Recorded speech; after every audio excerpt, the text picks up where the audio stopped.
It is really interesting that you say that because I was, going over back and forth with some people previously kind of heading into the season. And it was this idea that, Baker Mayfield, with where he was at last year with the Los Angeles Rams, obviously a really small sample size, but he was kind of turning things around. And he did have, I would say, some flash type games where he strung multiple games together in the Cleveland Browns organization as well. And for all intents and purposes, we forgot that. We forgot the fact that he was, this highly thought of number one overall draft pick type player. And he probably does have a pretty decent ceiling type outcome, within the confines of where he was actually drafted. And we do obviously know that draft capital, kind of continues to play for, but there is a reason why he was drafted so highly. And we're kind of starting to see that. And I do think this is very much, one of, if not, the best situations that he's been around as far as like skill position on the field. I know the offensive line is still a little bit banged up, but obviously, this was a team that is just a couple of years removed from winning the Super Bowl. And they've obviously lost a few pieces along the way, and very much the Tom Brady drop off to Baker Mayfield should have been a pretty high, a decisive difference between these two teams. But with Baker Mayfield playing towards the top end of his range, like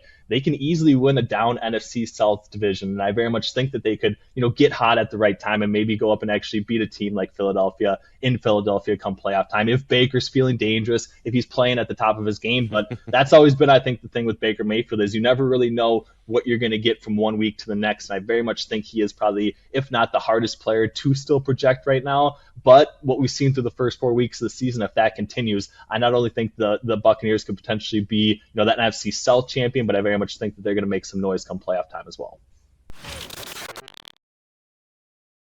It is a very good question because even, heading into the season, like there was no way that this spread was going to be as wide as we thought it was, when we saw some of the look ahead lines and everything else. But, the Bears, for all intents and purposes, have been the worst team in football. And a lot of that, probably does fall on Justin Fields' shoulders, but obviously the coaching staff and everything else isn't really, I would say, putting him in the best situation to actually prove what he can do on the football field. And I know he does have, more playmakers around him, but this is still a situation where they seem hesitant to get him outside the pocket, let him run, let him make plays with his legs, and then kind of get comfortable and then start to throw the football down the field, and really only need to make, a couple reads before, if he doesn't have that open, he can obviously take off and run. So I do think we're going to need to see him obviously alleviate some pressure. I think that has been a big part of the Commanders, success this season very much has been a defense that is starting to definitely figure it out, with Chase Young, Montez Sweat kind of rushing the passer. I do think that they have a pretty decent, group of guys where they don't have a ton of weaknesses from the secondary perspective either. And I do think that the only way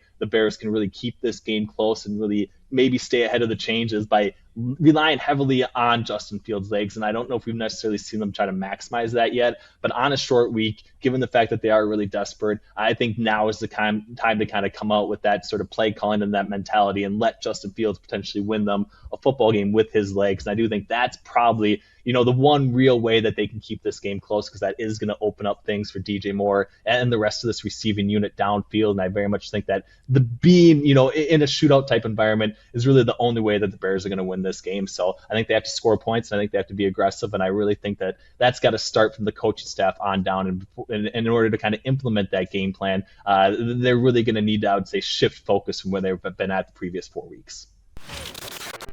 I like the over. Look, last week, again, I think it was a little bit of a response from Eric Bieniemy, and the sport really shouldn't be that difficult, right? Get the ball to your best players. And the first few games, Terry McLaurin was getting about 4 catches per game, and they decided, hey, we got to get this guy the ball early and more often. So I think that's a trend that you're going to see the rest of the season. Like, there's no reason, if you're the Washington Commanders, that you don't get the ball to your best players. And the best players on that offense are Terry McLaurin, Jahan Dotson. They have some good skill position players. So, yeah, right now, I would take that over. Yeah, I think you're totally right about that, Nick. And as a general rule, yeah, I kind of am fading Georgia. There is a tendency to want to have a conversation when you have a team like Georgia about, well, are they the best, and are they a deserving number one, and where do they stand in the playoff after they lost everything, and what's the team this year now that we've seen 5 games, 5 data points, and all those big picture things.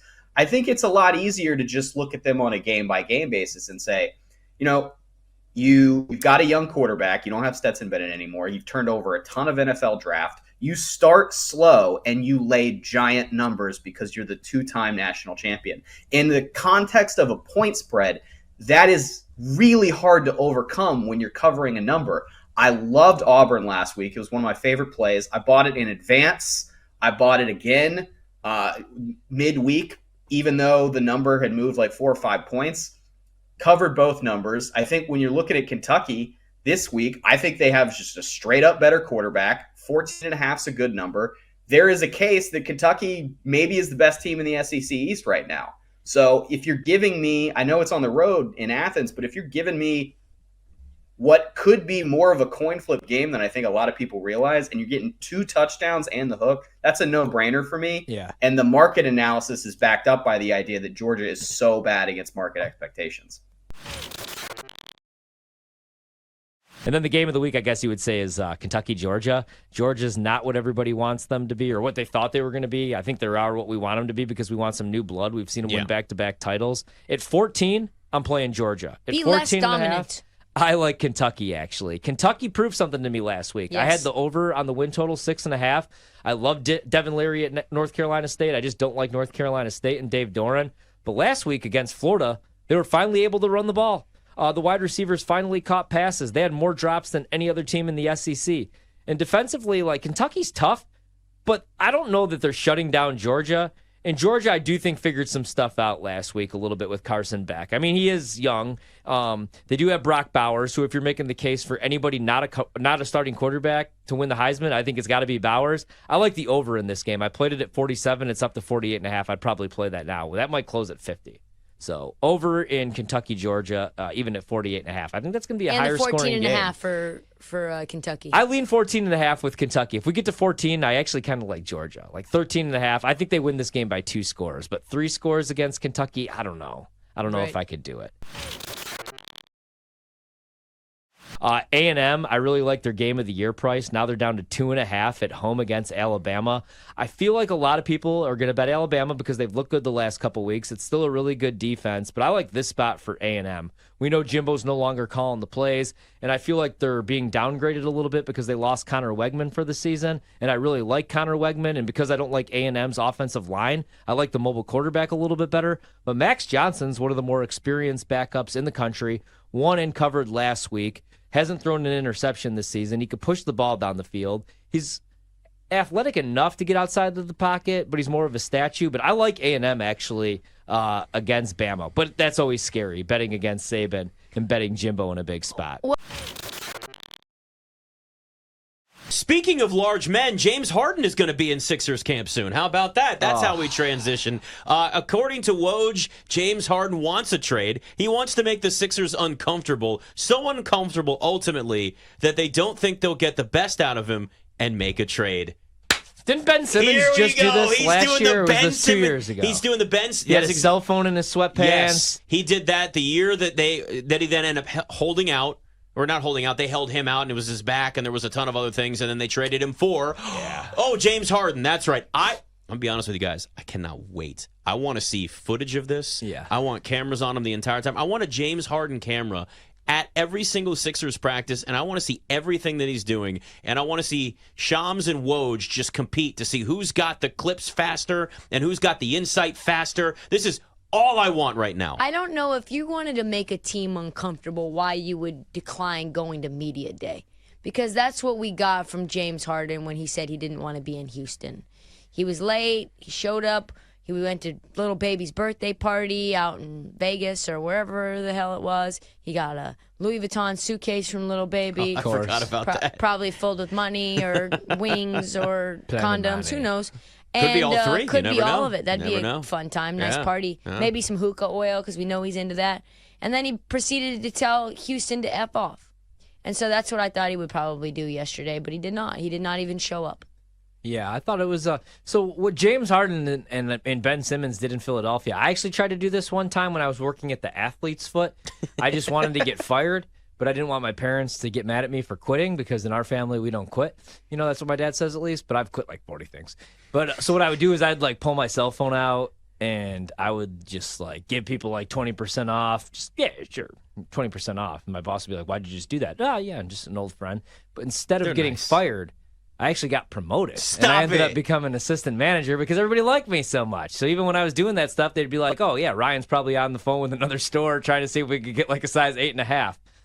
I was never doing that. But so maybe I don't think that's going to work out for James Harden, but I do think he ultimately gets moved. I don't know how it happens, but I think he ultimately becomes a Clipper.